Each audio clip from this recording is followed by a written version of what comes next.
আসসালামু আলাইকুম প্রিয় ভিউয়ার্স, আমি এখন যেখানে দাঁড়িয়ে রয়েছি সেটা হলো দড়ি জাহাঙ্গীরপুর সাহেব বাড়ি। এই দড়ি জাহাঙ্গীরপুর সাহেব বাড়ি, দড়ি জাহাঙ্গীরপুর গ্রামটা কেমনে হইলো এই সম্পর্কে আপনাদের সামনে কিছু কথা বলবো। আর এইটা হলো আমার মামার বাড়ি। এটা গপ্প নয়, অরিজিনালি সত্যি কথা। এটা হলো আমার মামার বাড়ি। হ্যাঁ,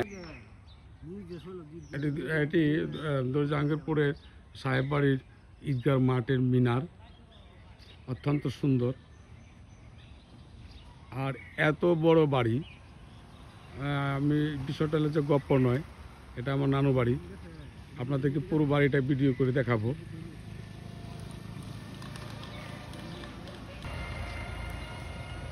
এইখানে এই গ্রামের নাম দড়ি জাহাঙ্গীরপুর হওয়ার কারণ হলো এখানে আপনার কাশ্মীর থেকে ওনাদের আবির্ভাব। প্রথম যিনি আসছেন তার নাম হলো জাহাঙ্গীর খান। দ্বিতীয় ওনার পরবর্তী প্রজন্মে তার নাম হলো আরশ আলী খান, তারপর শের খান, বাহাদুর খান, আশরাফ আলী খান, মুশারফ আলী খান। মুশারফ আলী খানের পরে প্রজন্মের এদের নাম হলো সুজাত আলী খান। সুজাত আলী খানের আপনার 7 ছেলে ছিল। ওনার একজনের নাম হলো সিদ্দিক আলী খান। সিদ্দিক আলী খান হলো আমার আপন নানা। ওনারা জমিদারি জমিদারি করছেন দীর্ঘদিন।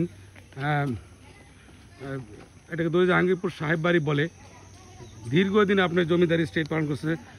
প্রথম নানার নাম হলো সিদ্দিক আলী খান, দ্বিতীয় হলো শাবান আলী খান, আব্দুল মজিদ খান, আব্দুর রহমান খান, আব্দুল গফুর খান, আব্দুল আজিজ খান, আব্দুল আউয়াল খান।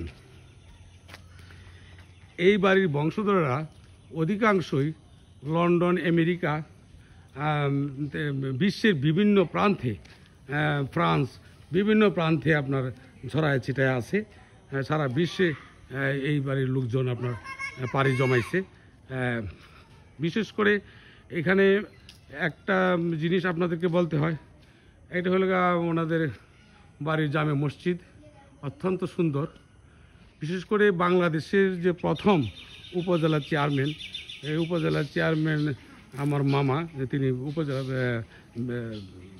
গোলাম রসুল খান ভিক্ষু মিয়া। একটা সময় খুব জাঁকজমকভাবেই এই বাড়িতে একটা সময় গেছে যখন আপনার উপজেলা চেয়ারম্যানের কথা ছাড়া কোনো কিছুই হইতো না। এদের এই পরবর্তী প্রজন্ম এই বাড়িতে আছে।